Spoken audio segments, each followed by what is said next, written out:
ሰላም የአካዳሚክ ሴንሰር ኢንተርቴይንመንት ቤተሰቦች፣ ክፍል 1 ዋት ኢዝ ሳይኮሎጂ? ሳይኮሎጂ ምንድነው? ሳይኮሎጂ ስንል ዝም ብሎ ሰው ማየት ሳይሆን የሰው ልጅ አእምሮአዊ ሂደት ሜንታል ፕሮሰስ እና ባህሪ ቢሄቪየር በሳይንሳዊ መንገድ ማጥናት ማለት ነው። ባህሪ የምንለው ወደ ውጭ የሚታየውን ንግግር፣ እንቅስቃሴ ሲሆን አእምሮአዊ ሂደት ደግሞ በውስጥ የሚካሄደውን ሐሳብ፣ ትውስታ፣ ስሜት ያካትታል። ይህ ትምህርት ለምን እንደምንቆጣ፣ ለምን እንደምንወድ ወይም ለምን የተወሰኑ ውሳኔዎችን እንደምንወስን በምክንያት ይተነትንልናል። ሳይኮሎጂስት ማለት ሰው አርቃቂ ወይም የአእምሮ መሐንዲስ እንደማለት ነው። ምክንያቱም የማይታየውን የውስጥ ስልተ ቀመር አልጎሪዝም ስለሚመረምር።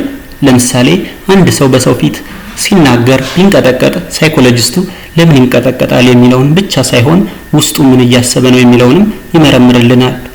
ይህንን ትምህርት ስትጨርስ የሰዎችን ድርጊት ለምን ብለህ የመጠየቅና የመረዳት ትልቅ አቅም ይኖርሃል። የመጀመሪያው ህግ ሳይኮሎጂ ፍርድ መስጫ ሳይሆን ሰውን የምንረዳበት መነጽር መሆኑን መረዳት ነው። ጠቅለል ስናደርገው ሳይኮሎጂ ማለት የሰው ልጅ አእምሮአዊ ሂደት ሜንታል ፕሮሰስ እና ባህሪ ቢሄቪየር በሳይንሳዊ መንገድ ማጥናት ማለት ነው።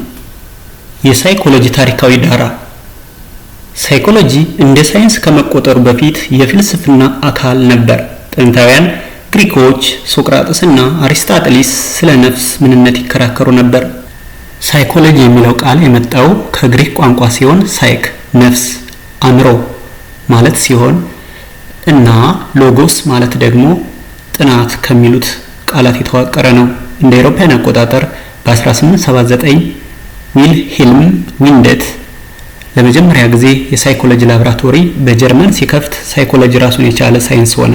በመጀመሪያ አካባቢ ሳይኮሎጂስቶች ትኩረታቸው አእምሮ ከምን ተሰራ ወይም ስትራክቸራሊዝም የሚል ነበር። ይህም ልክ አንድን ሰዓት ፈቶ ውስጡን እንደማየት ነው። በኋላ ግን ዊሊያም ጄምስ የተባለ ምሁር አእምሮ እንዴት ነው የሚሰራው ወይም ፋንክሽናሊዝም የሚለውን ሐሳብ ይዞ መጣ። ለምሳሌ አንድን መኪና ስታይ ከምን ተሰራ፣ ብረት፣ ፕላስቲክ ብለህ ማጥናት ትችላለህ። ወይም ደግሞ እንዴት ይነዳል ብለህ ልታጠና ትችላለህ ወይም ልታጠናው ትችላለህ።